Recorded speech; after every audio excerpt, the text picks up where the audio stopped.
Welcome back to episode 15 of Talk and Dribble. We've got a stack show for you today. We're diving into some of the hottest topics around the league.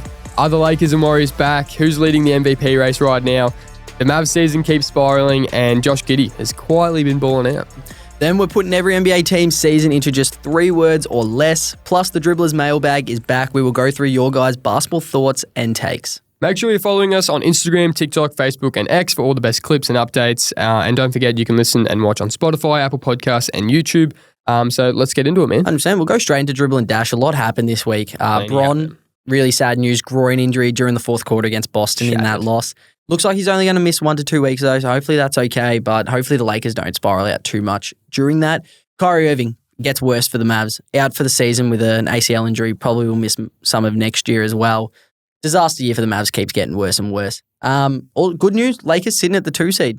Playing really good basketball, had a tough one against Boston, but looking really strong right now.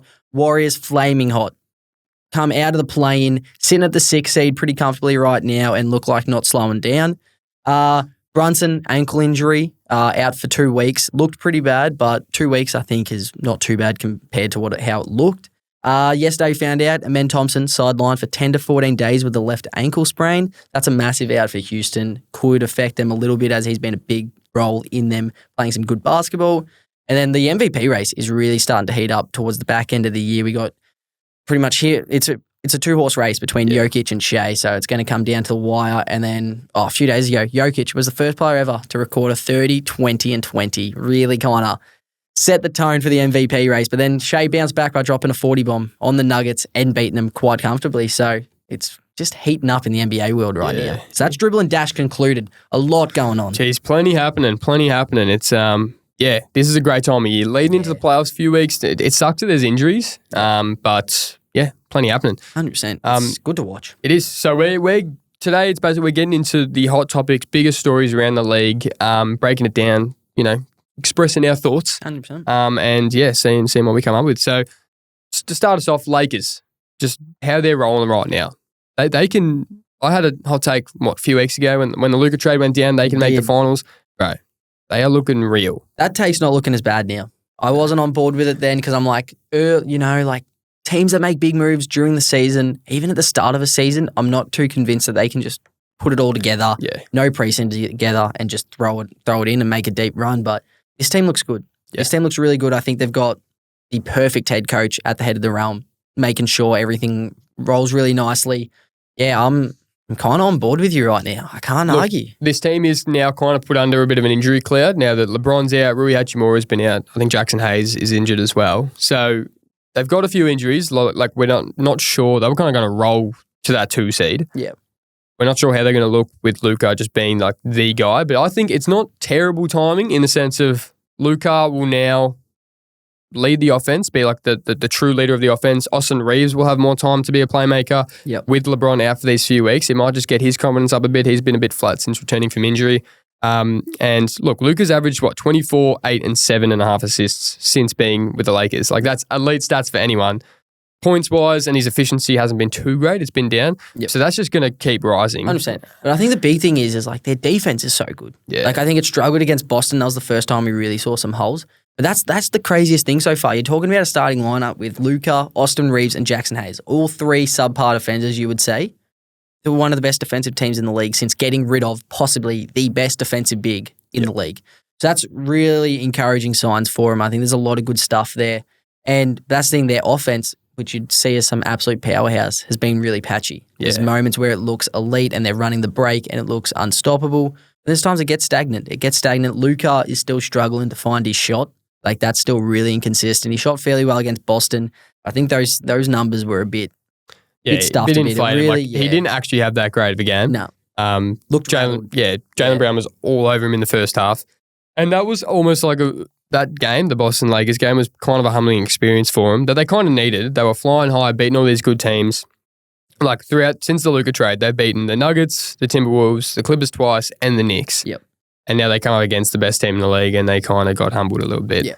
But they control the game way better than when they did with AD. They now lead the league in free throws made and free throw attempts. So they're at the free throw line all the time because LeBron and Luka and even Austin Reeves, They just know how to draw fouls, which can be frustrating, but it just slows the pace of the game. The Lakers are playing most games on their terms. Feels like they're not out of the game no matter what. No. Now, as long as you got Luka Doncic and LeBron there, you got some of the best closers in the league ever. So they're pretty much always in the driver's seat, no matter how the game's kind of playing out. Yeah. But I think what goes under the radar a bit, he's starting to get a bit more credit. But what JJ Redick has done with this team is truly inspiring, truly something I've never seen. Like, he's made Jackson Hayes a very subpar player in total. Like, there's blokes who think he shouldn't even be on a roster before this trade. He's been the best defensive big rating-wise since that trade. Really? We're talking about you're taking AD out and you're plugging Jackson Hayes in, and he has the best center defensive rating since that trade. I did not know that. Which is just insane. Because he's not this good. No, he is not a great player. He's a great energetic guy. He's a great run and dunk guy. Yeah, a few minutes here and there from him you'd really take. But as a set-in-stone big man, you wouldn't expect this. Like, it's pretty crazy. I think the schemes that JJ's running with offensively and defensively, game to game, is something we haven't seen in a while, because you see a lot of coaches in the regular season half-ass it a bit. They're not as in-depth. They're not as just precise with what they're doing. And JJ has been so locked in, and you can see it from interviews to post-game conferences to post-game locker room talks, just to everything. You can see how locked in he is. And I think the respect, you can see the respect the players have for him, because even he's got a personal relationship with Luka, having played with him, and with LeBron. Like, they literally had a podcast together, last year. So he's got a personal relationship with the alphas of the team, but you can just see the chemistry, the buy-in from the players. Like, I've never seen a Lakers team this engaged since 2020 Lakers. Yep.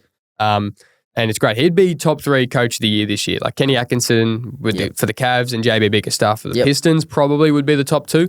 JJ Redick's not too far behind. 100%. Oh, I think it goes, because everyone's saying, you've got Luka and LeBron. Like, you have to be good. I'm sorry, you plug Darvin Ham as the head coach right now in this Lakers team, they are not firing on all cylinders. No way. Like, you just look like, we go back a few weeks ago to the Denver game they played against. Like, just that defensive scheme. It's a one-off game. We're not in the playoffs or anything, but the dedication that he's got, the commitment to each game that he's got is unheard of right now. I don't think we've seen a coach like that in a while.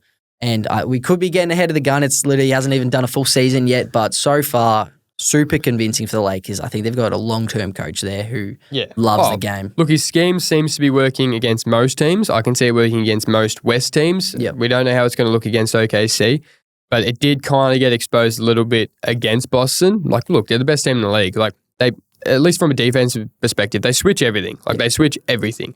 And when it gets to Luka and Austin Reeves guarding Jaylen Brown and Jason Tatum, that's just not a great recipe for success when it would come to a 4-game series. Like, we only can judge it on one game. It was literally one game.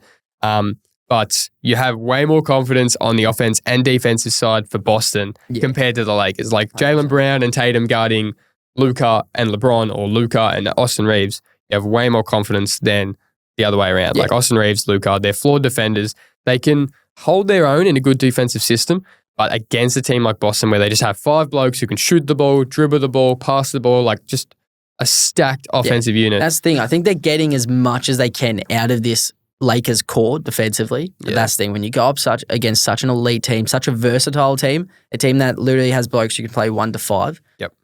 That's the thing. You're not going to find any team that can guard this. No. Like, there's no team in the league that can guard Boston. If they're making outside shots, they're unguardable. That's the thing. The only way you can see a team beating Boston is if they switch on everything and then they just play a little bit back on Jaylen Brown and Tatum and say, shoot it, and hope you miss. Yeah. Like, if they're rotating, if they're doubling, if you have to double Jaylen Brown and Tatum, which you have to, and then that your team gets forced into rotation, and then it's just a Derek White open 3, a Drew Holiday open 3, a Tingus Pingus open 3, Al Horford. Like, that's just where they just bite you in the ass.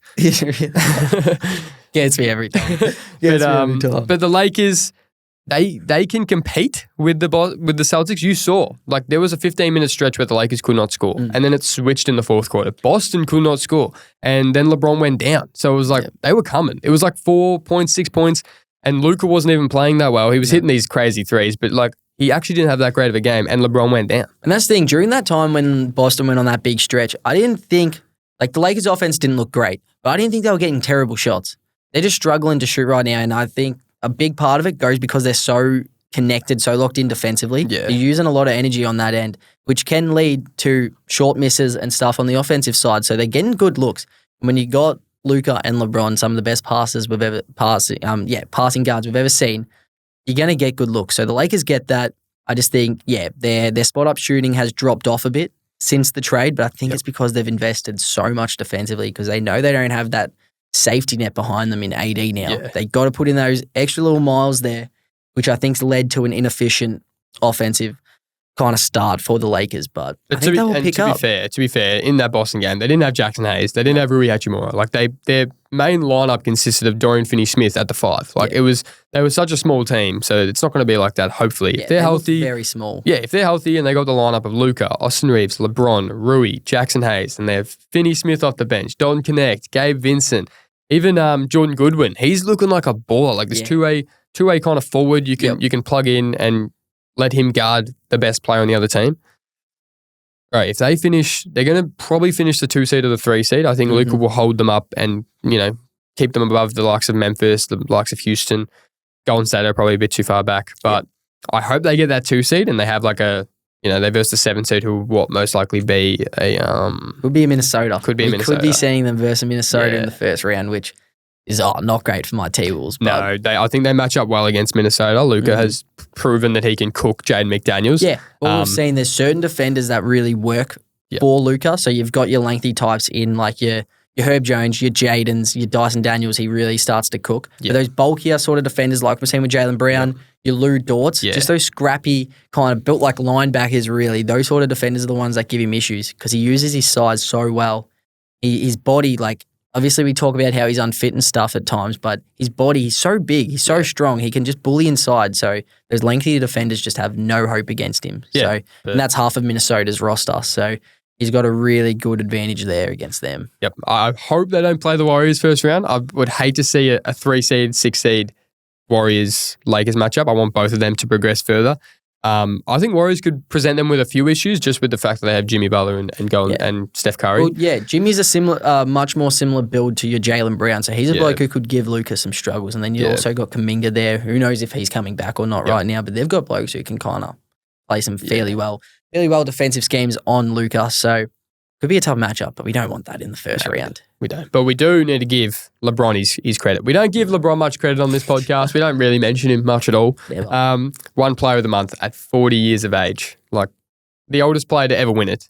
You got his stats for the month, don't you? Yeah. Oh, it was insane. Averaged 29, 10.5 rebounds and 7 assists and 1.2 steals a game with a record of 9 and 2 in that span. What are we doing here? What are we doing? He's just balling out. Like, Burnip said it best. He's the GOAT. He is. He's the GOAT. It's truly incredible what he's doing at age 40. Obviously, he just got injured, which is so bad to see. It's a groin as well, which is a little concerning, but hopefully he's not too bad. And when the defense he's playing as well, like, we haven't seen him play this well defensively for the last 4 or 5 years. It's crazy. He's so locked in. And I think it plays a big part when you got the right coach at the helm. Like, he's playing for JJ. We haven't seen that before. There's just so much dedication for him. He looks like he could play another 5-10 years. I know. He doesn't look like slowing down. No. Oh, another quick LeBron note. How about that LeBron-Stephen A altercation? That was crazy. I would have been shitting bricks. Oh, my God. Talking about LeBron, it wasn't even at the end of the game. He came over during a timeout in the fourth quarter. Just saw Stephen A there enjoying a nice little courtside seat. And he's like, no, you know what? This man came at my son. And he just got in his face. Right. Apparently, Stephen A said on his podcast a few days after, like, oh, I don't know if you guys know this, but me and LeBron don't fuck with each other. Like, yeah, bro. Like, no shit. All you do is just fucking get into him his whole career. Bro, it's crazy. Like, bro. That man, Stephen A, bro. He would hate you. Like, Stephen A and Skip Bayless are like the 2 biggest LeBron haters. Full-time haters. Made my day. Seeing my Pookie do that, bro. Got me buzzing. I thought it was after the game, and then I saw that it was during a timeout, and like that's when you know LeBron's like, bro, I'm gonna fucking kill you, bro. I'm actually eat you right now. That's what he's thinking. Bro, imagine that. But do you reckon it's about because Stephen A said that LeBron just needs to put Bronny out of his misery, like stop exposing your son like this. It's like, bro, he's pick 55. Give the man, he hasn't even played for a full season. He's hardly played an NBA game. He's balling out in the G League. Absolutely balling out. In what world, you have pick 55, are you not taking a limb on Bron's genetics? Like, what are we doing here? You're talking about LeBron's genetics or just some random guys who will literally probably not see your roster, play in the G League. All the guys behind him in the G League aren't playing well. He's got better stats than everyone behind him in that draft, in the league as well. Makes no sense. It's not like he's some scrub. No. This kid was one of the best high school players, went to USC, had his heart issue, which was massive. Like, good luck coming back from that. Yep. Had a decent year at USC, obviously didn't shine too bright. And now he's getting a shot in the NBA and he's making it. Like, his G League stats are elite. He's looking elite in the G League. Makes no sense. Yeah, Stephen A needs to chill. Yep. Chill out. Give Bronny some time. He gets about 3 minutes a game when he actually does play. Like, what do you expect from this guy? But anyway, should we move on? Should we shift gears to the Warriors? Mm-hmm. So we have a little bit of Warriors chatter, but they haven't looked as good as they have all season as they do right now. It's the Jimmy Butler effect. He really does go and win wherever he is. I think they've got a record of 11-2 since that trade. Yeah, which is crazy. They were looking like a certified play-in team, possibly even missing the play-in. Were they the 10? They were the 10 or 11 seed when Jimmy Butler traded. Seed when the trade happened, and now they're sitting at the 6th seed. Yeah, looking like they're not going to lose. Jimmy Butler doesn't even need to play that well for them to win. It's just him being there takes so much stress off Steph. We've seen him go ballistic since the All-Star break. Bro, Steph looks like he's just rejuvenated. Like, he's just a different beast. We were speaking about how he was probably a bit lucky getting that All-Star starter nod. And he's averaging 30 points, 4 rebounds, 6 assists on 50, 40, 90 splits since the Jimmy Butler trade. That's a 7-point points per game jump since the trade. So he was averaging about 23 points a game. Yep. And he's averaging 30 since the trade. So he had a 56-point game the other day. He had a 40-point game. Like, it's not just the shots like he's making, he's taking so many shots. Yep. Like, the day of the trade, he took 35 shots. The next game after that, he took like 36 shots. That's never happened in Steph Curry's career. He's never taken 2 games in a row, 35 plus shots. And it's just because he's so locked in there. But he's got space as well now. You're talking about they can't just clog the lanes on him now. You got a secondary scorer, someone who scored at the highest level, scored in the biggest games, someone who's a pure bucket. So it takes, like, you're talking about having pods in the corner compared to Jimmy Butler in the corner. That's a massive difference. That changes a whole defensive scheme. Yeah. So he's got so much space to work with. It's so good to see. I think, like how we were talking about with LeBron, like Luka's kind of seems like he's put more years onto LeBron's career. Looks like that's what Jimmy Butler's doing right now for Steph. And I'm not even joking, they have a massive chance to make some big runs in this playoffs. It'll depend on matchups. Yeah, that's 100%, it. But they're super scary. And obviously Steve Kerr gets his hate, but I still think he's one of the best coaches in the league. Yep. He knows whatever gets plugged into that team, he knows how to make it work. Yeah, and Jimmy Butler, he said it himself, he just fits into anything. Like, he just does. He's never gone to somewhere and made them worse. Yeah. He really does. It's, it's easy to say KD would have been a better trade to do, but KD hasn't proved that wherever he goes, he makes them better. It's almost the opposite. Yeah. Jimmy Butler, yes, he doesn't have the flash and the craft like KD, but such a timely player. Like, he plays with such purpose. He's never takes a possession off. He does. He just doesn't, and he knows to pick his moments. He's only averaging 17, 5, and 5, but the Warriors' defensive rating is skyrocketed. Yep. They're 8th best defense in the league. And you've got another veteran in the locker room. And you're talking about a very young team now. Like, there's a lot of blokes who haven't played high-level basketball, like in terms of playoff ready or stuff.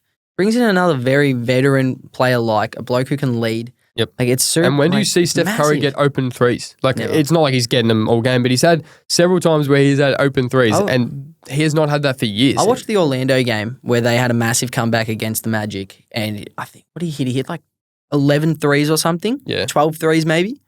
Half of them were open. It was so good to see. Like, he's getting good looks now. He's not forcing anything like he is in terms of, because he's getting heaps of shots up, but that's because he's got confidence in it now. But they're getting him good looks because there's just someone who can take a little bit of pressure off him. Oh, and Jimmy creates doubts. He creates doubts in the defender. Like, yes, he's not this lights-out three-point shooter, but such a timely player, just influences the whole court on the offensive side and the defensive side. A team combined with playoff Jimmy, Steph Curry playing like this, a Steve Kerr offense, Draymond Green, who seems to be rejuvenated. He's averaging like 11, 7, and 7 since the Jimmy Butler trade. That's what you need out of Draymond. Exactly. That's exactly what you need. They've got this versatile bench core all of a sudden. Like, Podsy is just playing. He's balling out. Moses Moody, even Quinton Post. Like Jackson Davis is out of the rotation now because Quinton Post is balling out. But even like for these guys, like you're talking about with pods before this trade, it would be like moments where they're like, no, we need you to play 35 minutes and you're starting. And then the next game is like, okay, you're playing 20 minutes and coming off the bench. Yeah, exactly. We need you to be our second best scorer. Okay, we need you to just lock in defensively. There were so many things asking him to do, and it made him look like a very subpar player. And now he's got his role. He knows where he sits, and it's made everyone just pick up the slack. And like Moses Moody as well is playing a great basketball. Like he's shooting the lights out right now. He's playing high level defense. They've it feels like they've finally found that balance within their team. Yeah, and it'll be interesting to see how that's impacted when Kuminga comes back. I don't know how that's going to look. There's talks of him maybe not even returning this season, but look, they're a scary playoff prospect. I wouldn't want to play them in the first round. Like if they get a Memphis, if they get a Houston in the first round, I fully expect them to take care of those teams. Not sure about the Lakers, not sure about the Nuggets, and obviously OKC would be tough to beat. But they're looking like getting that 6 seed and not slowing down. 100%. And I think they've got. I think they have like the 4th easiest schedule in the Western Conference right now. I think it goes Minnesota, Houston, Dallas, and then Golden State. So they've got a good run home as well. And I'll tell you one thing, similar to the Lakers, they're getting to the free throw line. So they're controlling the flow of the game. They're getting to the free throw line. They were like 30th in free throw attempts. Now they're a top 3 team in free throws. He does. He's great at getting those foul calls. Which is not something a Steph Curry-led team is used to. So exactly. No, I love that. Sweet, man. Sweet. Move on. The MVP race is really heating up. So the front runner right now is obviously Shea, by the looks of it. Sportsbet, according to them, definitely Shea. This is a super tough one. I don't think we've had an MVP race like this in a while where it's this close. It's going to come this far down to the wire. It was similar last year, but these guys are playing even better this season. The stats are crazy. Like Jokic averaging 29, 13, and 10. Which is statistically his best season for his career. Yeah. He's nearly averaging a 30-point triple-double. That is crazy. And then Shea averaging 33, 5, and 6. With 1.8 steals and a block a game. And they've got the best record in the league by far. They're cruising to that 1 seed in the Western Conference. Easily the best team in the West. Probably the second best team in the league. Yeah.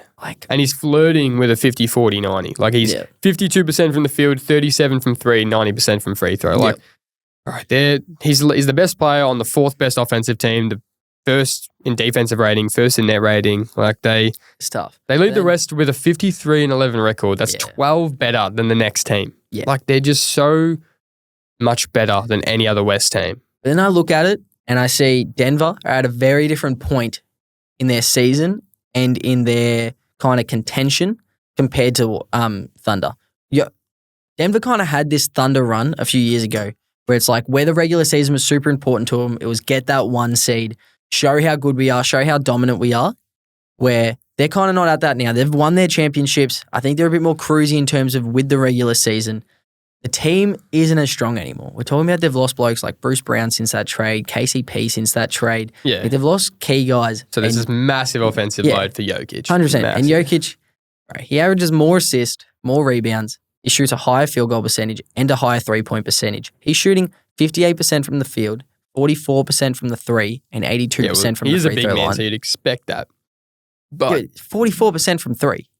He's still getting up about 2-3 attempts a game. Yeah. So you're talking he's near 50-40-90 as well. Obviously, his free throws lacking a little. I know. It's a tough one because Shea is just so good on both ends of the floor. Like he's the best defender. Well, he's a top, like Lou Dort's a very good defender, but Shea's right there with him as a defender. And he's carrying a load on the offensive end. Like I feel like this OKC offensive side of the ball is way actually overhyped. They're not that great shooters. Their second best offensive player is Jalen Williams. He's like, 22? Chet Holmgren's been out for most of the year. There's no other studs on the offensive end. They've got just blokes who you can plug in and they can be 3 and Ds, but they're mostly defensive driven. Shea is averaging 33 points, so he's leading the league in points on this team where he has to carry a big load night to night. Like he leads the league in points, leads the league high in 11 40-point games, 4 of them being 50-point games. Second in field goals, like the best actual field goal percentage behind Giannis. Yeah. Leads the league in isolation possessions, scoring 1.11 points per possession. So every time he's got an ISO, he's scoring almost more than 1 point. Oh, he's a pure bucket getter. We've seen that. There's no real defense you can throw at him to stop him. He's going to get to his spots no matter what. I just don't know. I think the OKC offensive side is really stacked. I think Hardenstein is one of the best passing bigs we've seen. Like, I think he's one of the best passing bigs in the league. Stacked. Like, Jokic has a better three-point shooter, Michael Porter Jr., has a better secondary scorer in Jamal Murray. See, I don't know. I would take Jalen Williams over Jamal Murray. As a secondary scorer? Yeah, 100%. Have you seen what Jamal Murray's doing does in the playoffs? Like, it's insane. Yeah, but Jalen Williams, we haven't seen a big enough sample size of Jalen Williams in the If you wanted someone to go get your bucket, you're obviously picking Jamal Murray over Jalen Williams. Who are you going to trust more, though? Who do you have more belief in to play consistent basketball across the right now, you definitely trust Jamal Murray more because Jamal Murray's shown in the playoffs. Jalen Williams didn't have too good of a playoffs last year. And this is another year. This is another year with another stacked team. I think they've got good shooters, though. Isaiah Joe is a knockdown shooter. Aaron Wiggins is a knockdown shooter. Like, Lou Dort can shoot the ball. We've seen this. Caruso can shoot the ball. Chet is an absolute stud. And if he stays healthy, you're talking about one of the best defensive big men in the league. And he's also like a knockdown shooter. He is a big man who can stretch the floor. Like, he's played about 12 games. So when we're talking about MVP race, Shea, I feel like people are almost comparing OKC's core to Boston's. It's like, oh yeah, there's the best team in the East, Boston, best team in the West, OKC. And they're the exact same. No, Boston are stacked. Their top 8, 9 players are just ballers. OKC, they have some really good players, but they're so young.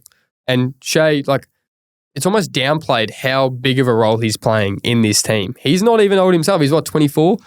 And he's averaging 33 points a game. Like, this man, I don't know. I feel like he's actually not getting as much credit as he should be. And yes, he's the MVP favorite, but I don't know. It's tough. I still think Jokic is a great chance to win it. And I feel like it's so hard to look at what he's doing this year and not think he's the best player in the league. That's almost not what the MVP award is these days. Like, Jokic has been the best player for probably the last 4 years. LeBron was probably the best player in the league for the previous 10. Like, he was balling out every year, but he didn't win MVPs. He hasn't won the MVP for 15 years? 12, 13 years. But I just think Shea will win it just because his team is so much better.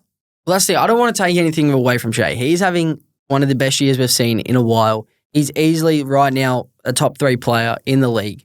He's an absolute stud, and we've seen this. Every time you watch him, he's nearly unguardable. I think when you talk about MVP, most valuable, you're talking about, you take Jokic out of this Denver side. You only just chuck Jokic on the bench, and they're one of the worst teams we've seen. And then you put him on the lineup, and they're one of the best offenses we've seen ever. But you could say the same for OKC. If you take Shea out of that team, they're probably a playing team. You take Jokic out, I think Denver are a lottery team. You're talking about a team that's picking top 3. Oh, I think it's a very similar. When you're comparing it like that, I think they're very similar in that way. If you take either of those players out, they're a completely different team. I don't know. You're talking about Jalen Williams, who's an all-star this year. Chet will be an all-star for sure. Hartenstein's an absolute gun big. Lou Dort, one of the best perimeter defenders in the league. Alex Caruso, one of the best perimeter defenders in the league. Casey Wallace, one of the best perimeter defenders in the league. And then you got knockdown shooters in Isaiah Joe and Aaron Wiggins. Compared to what? Denver, you got Jamal Murray, who comes into every season in bad shape, out of position, just not playing great basketball, has to play himself into shape every year. Michael Porter Jr., very streaky shooter. Doesn't provide much else. He's a decent defender. He's got length and stuff, but he's no superstar. Yeah. And Aaron Gordon, like, this bloke's career was really going downhill until he joined Nikola Jokic and became a massive lob threat and kind of the perfect piece to plug in with Jokic. You put him on another team, Aaron Gordon's not the same player. And then what? You got your Julian Strathers, like your Peyton Watsons. Like, I don't know. You look at depth-wise, you got Russ, obviously, but no one's wanted him. And then he joins Jokic. And now he's a very important piece in this Denver Nuggets team. Look, if you were just comparing Jokic's stats to his previous MVP seasons, this is obviously his best individual season. Like, he's balling out. But Shea, no player has had this year like Shea, like up against Jokic's MVP seasons, where the team is just so much better, like so much better. And the individual play, I feel like Jokic's individual play, it's debatable if it's good enough, if it's so much better than Shea's to overexceed the team success weight in the award. Like, the thing is, it's tough with the MVP award. There's no criteria. There really isn't. Stephen A. Smith came out and said, I don't care what Jokic does for the rest of the year. Shea's my MVP. It doesn't matter. It just doesn't matter. It's like, that makes Stephen A. Smith. Stephen A. That makes no sense. He's an idiot, so you don't really But Stephen look, A. Smith. Jokic, from an individual perspective, he's going to be the first player. Well, he's on track to be the first player ever to be top 3 in points, rebounds, and assists, which is insane. Truly incredible. Like, he's crazy. And even to compare this season, he's averaging 29, 13, and 10.5 assists. His previous three, well, last year he averaged 26, 12, and 9. 2021, 2022, he averaged 27, 14, and 8. And then the year before that, 26, 10, and 8. So, yeah, he's well above in most categories. Most points he's ever averaged, most assists he's ever averaged. Averaging a triple-double, as you said. He's never done that. He's balling out. It's just... You can't go wrong with either. I know. They're both above. I'm batting for Jokic, but like, right, they're both just insane players. Both of them deserve it. It's a tough one. It's kind of similar to the Joel year. They're both like playing incredible basketball. Yeah. I know. I'm for Jokic, but yeah, bro, you can't discredit Shea. That's the bad part about this when you're comparing. You have to discredit the other one. Yep. You really can't. They're both having just enormous years. It's good to see. Anyway, shall we move on? Should move on. I'll quickly dive. Mavs, the Dallas Mavericks season, just going from bad to worse. Yeah. Like, they're currently on a 5-game losing streak, sitting 10th in the West, just ahead of the Phoenix Suns, who are playing terrible as well.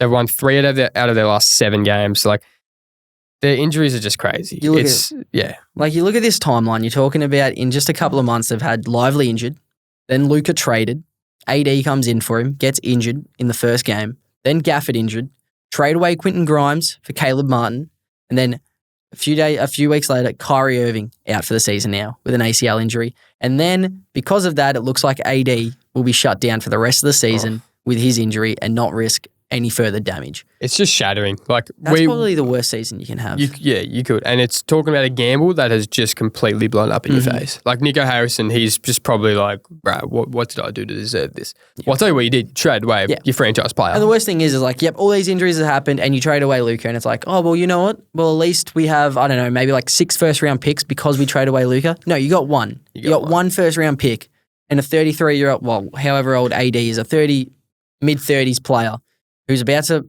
he could be out of his prime now. That's an injury that set him back even further. You're missing half a year of AD. Like, and as a result no picks of that, to make up for that. Yeah, and as a result of that AD injury, Kyrie's workload increased. Yes, an ACL injury isn't typically known as like a workload injury, but the fact is, if you're tired, if you're playing more, your body is more susceptible to injuries. Yep. And he averaged the most minutes out of any superstar since the All-Star break. And as a result, that's a mid-30s Kyrie as well. It is. He shouldn't be doing that. He's a number 2. That's where having a bloke like Luka was so key for him. But bro, look at this current lineup. They got Brandon Williams, Max Christie, Klay Thompson, Najee Marshall, Kessler Edwards. And then on the bench, they have 4 healthy players. This was at least from the last game. Spencer Dinwiddie, Dante Exum, Dwight Powell, who just came back from injury, and Caleb Martin, who they just traded for. Yep. Like, Jason Kidd literally said he's never seen anything like this. He was trying to rest players, but he had no one to come in for him. So we feel bad for him. Look at this. You look at all these injuries. Say all these injuries happen the same, but you replace Luka with AD. Yep. You're like, well, it's all right. This year, obviously not our year. We've got Luka coming back for the next how many years? I can't believe what they've done. Like, it's just, this is probably the worst season I've seen out of a team that just went to the finals and now they're looking like possibly being the worst team in the league. Yeah, you'd expect them to fall out of the play-in. You'd expect surely Suns can conjure a few wins to get that 10 seed, but it's really unfortunate how it's shaped up. But yeah, I guess that's what happens when you trade away your literal franchise player, top 3 player. It doesn't happen. I know it's unfortunate with all these injuries, but there's no way someone like Nico Harrison can keep his job after something like that. You just can't. Like, I know it's out of your control with all these injuries, but then it is as well because you've relied so heavily on a Kyrie Irving who's had injury issues. You're relying so heavily on Anthony Davis, who is like the king of being injured. Like, you're relying on these guys who have injury issues. So it's on you as a GM. The structure of your team isn't good.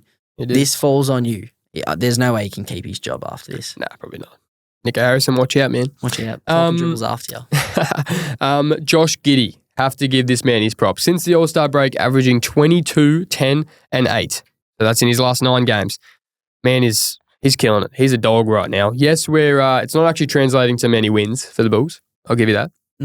But bro, he's balling out. Like, I love just the direction. We got rid of Levine, and this guy's running the offense. Kobe White has a bit more opportunity, but Josh Giddey's just taking this offense with, like, he's just taking charge. I think that's perfect for you. You've got your young players and the blokes you want to build around long term playing elite basketball. Yeah. And you're still losing games. So you're still finding a way to stay in that lottery, hopefully get a top 3 pick. It's not looking good because we're sitting at the 10 seed right now, and Philly are just so shit. Like they are just abysmal to watch. And to be fair, they have a few injuries. Embiid's been shut down. Maxi's now out.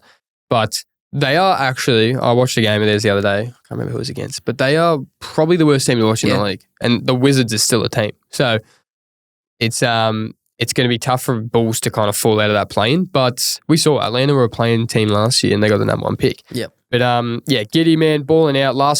Our last game against the Heat, he got 26 points, 10 rebounds, 12 assists on 74% true shooting, which joins Michael Jordan as the only Bulls player to achieve this stat line or better. So that's insane. We need to give this man an extension. I'm hoping we keep Giddey, bro. I'm 100%. Hoping. Oh, he's a stud. He's a bloke you don't want to lose. You don't want to just keep resetting your team every year. You brought him in, you traded Caruso away from him. Keep him for a few years. See how it pans out. You get a bloke like Cooper Flagg or Ace Bailey or something, that can completely flip your whole franchise. So you want to kind of bet in on that.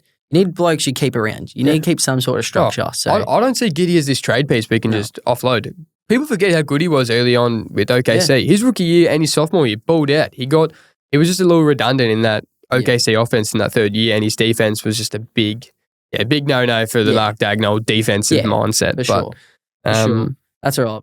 Yeah, I love that. Last one, I reckon, for our hot topics are the Timberwolves. We're coming. All right, we are coming.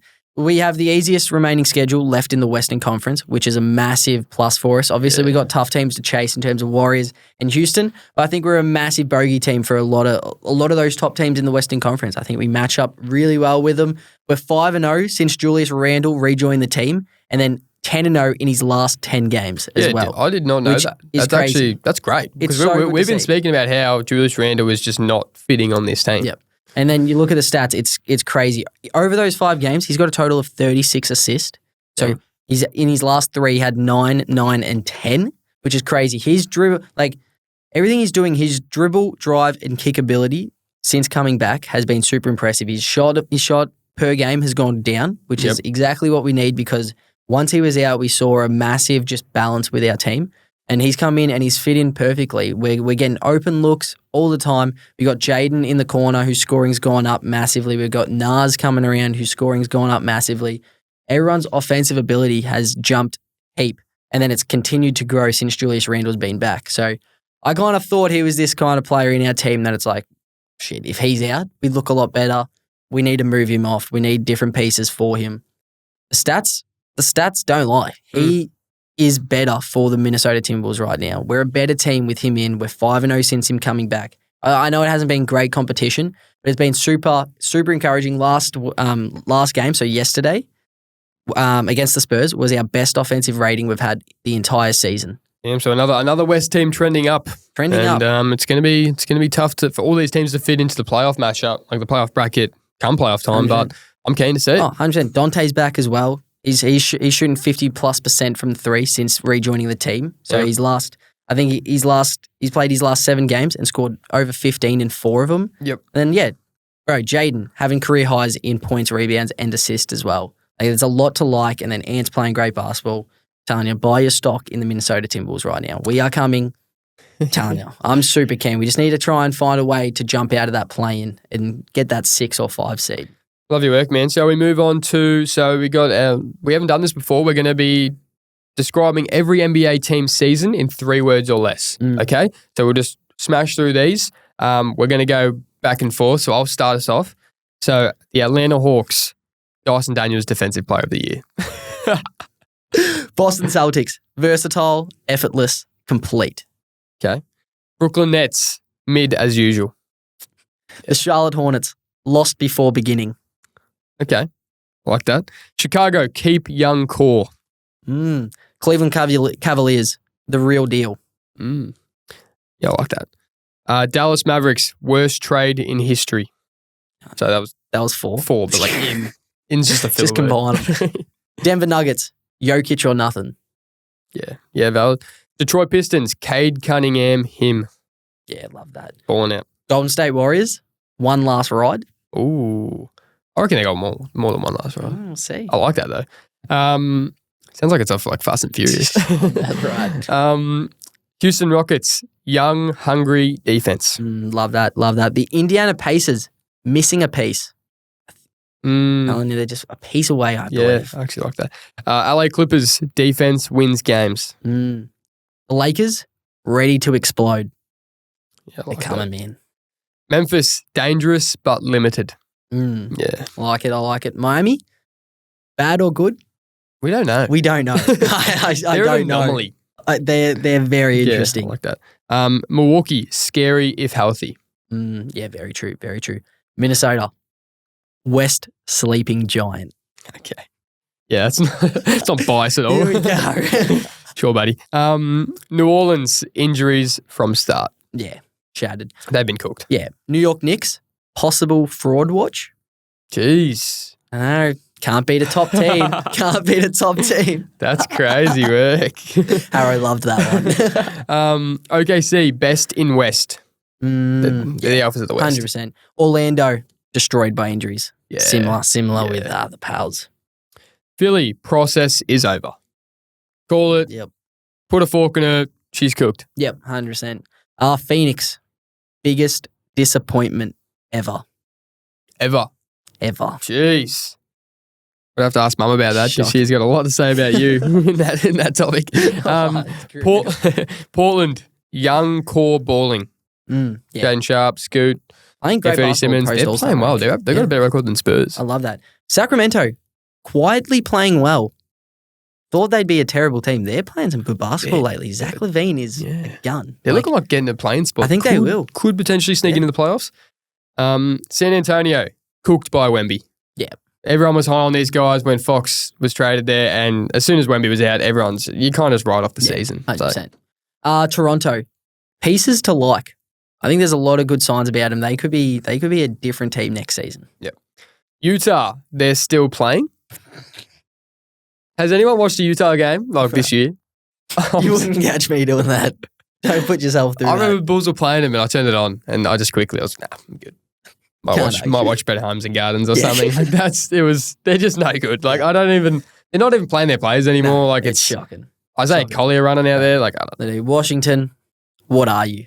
Yeah. Fall under the same bracket. We just don't know what these teams are. Yeah, they're running around. Roster's got so many holes. You just don't know what the go is. Between Washington, Utah, Brooklyn, they're probably three of the most just relevant teams. Yeah. And then you got Charlotte in there. It's really LaMelo ball or nothing. Yep. There's some rough teams out there. A lot of lottery teams trying to get Cooper Flag, we can see. Yep. Love your work. So should we smash through just a few of these? We'll only get through a few of them. The NBA Dribblers Mailbag. So we asked the Dribblers just a few thoughts on on the season right now. Mm-hmm. Let's just run through a few of them. Here we go. Do you want me to start us off? Yeah, you start us off. Just got one from Jake Horton. Says, Deuce Tatum has more aura than Jason Tatum. That's so crazy stuff. To be fair, did you see what some team described Jason Tatum as the anomaly? That's his nickname. Who came up with that? I don't know. That's a made up word. You feel bad for him. He just dropped 40, 10, and 8 on the Lakers, and he just doesn't have respect. Gets no respect. It's just crazy. Gets no respect. Anything's possible. Jack Ellis, Raptors make the playoffs next year. Hey, shocking. Hey, Brandon Ingram, Isaiah Quickly, Grady Dick. Emmanuel Quickly. What did I say? Isaiah. Oh. Call me out there. Grady Dick, Jakob Poeltl, Scotty Barnes. They've got a core. Yeah. We haven't even seen Ingram play a game for him. I doubt he probably will. They might as well just shut him down. Yeah. Look, they're in the East. It's constantly changing that 5 to 8 kind of teams. I reckon they're a fair chance. Yeah, no, love that. Yeah. I'm actually high on the Raptors. I don't think they'll be a playoff team, but they'll improve. Yep. Go on from Connor Hagan. Cooper Flag should go OKC. Trade their future picks and maybe a role player or two. We were talking about this before. That's a big possibility. Bro. Imagine.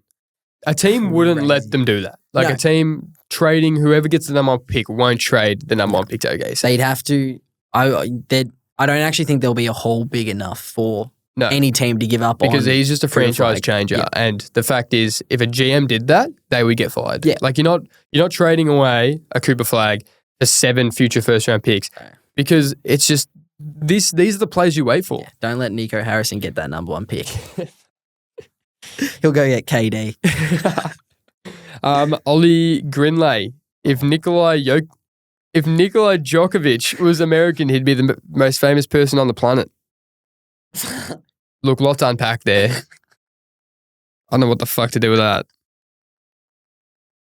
What? Nikola Djokovic? These tennis players. I think you combine the two. We'll go with Jokic. I think we'll run with that. I think hopefully he's talking about him. He'd be the most famous person on the planet. Yeah, probably. He probably would be. Him with his horse trots. Right, that's the thing. He literally would be. He'd be the face of the league without question. Give the respect to the Europeans. Yeah, damn right. We love it. We love it. A few more to go. We'll just go do a few more. Yeah, Jacob Glasson. Nico Harrison will trade Kyrie and AD for Kevin Huerter and Julian Phillips and a second-round pick. I'd probably do that. Julian Phillips is looking pretty good at the moment, but I might. We can probably stretch that out. Trade. Yeah, I'd do that. Good trade. Mavs fans will love that. Is he a Bulls fan or? No, he's a Mavs fan. No, he's a Mavs fan. It's better to say. Alrighty. We got Ben Taylor, Steph Curry into GOAT conversation if Warriors win chip. Look, we were actually chatting about this the other day. Steph Curry he's the best shooter of all time. He's in that best point guard discussion of all time with Magic Johnson. Yeah. But the fact is, LeBron just clocked over 50,000 career points. Steph Curry just clocked over 25,000. Yeah. Like the scale. There's levels to this. There is levels. And I love Steph. We love Steph. Favorite player of all time. He's not in the GOAT conversation. He's not.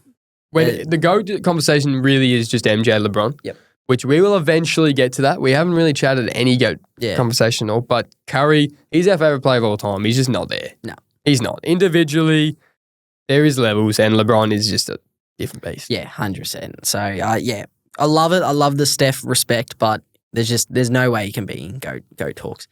Then we got our last one. Bit controversial. Okay. From Toby, says Miles Bridges over Fox. Effort. I don't know what to do with that one. Not sure what to do with that one, but yeah, I don't know. He has to be having a bit of a joke about that, surely. Yeah, that's pretty abysmal call. That's shocking. We love you sending stuff in. 100%. I don't know about that. Yeah, that one's poor. Yeah. But that's the thing, we love the mailbags. We love you guys sending in your takes. It gives us a lot of stuff to talk about. Gives us a lot of stuff if we kind of overlook on some things and there's stuff you guys really want to hear about. It's perfect for us to go off That's it. We love hearing from you, dribblers. Yes, sir. We love the little dribblers. It's catching on. Anyway, that's it. That's it for this episode. Another episode done, but we're back at it next week with way more. 100%. And if you're not already, make sure you're following us on Instagram, TikTok, Facebook, and X. Get involved, send in your questions, and let us know your thoughts. And of course, you can listen and watch on Spotify, Apple Podcasts, and YouTube. Hit that follow button, drop a review, give us a rating. It helps us out a lot. Subscribe, do all those things. Right, and big things coming. Plenty more to talk about. And as always, we'll keep bringing the heat. I'm sure. That's it from us. This was Talk and Dribble. We out.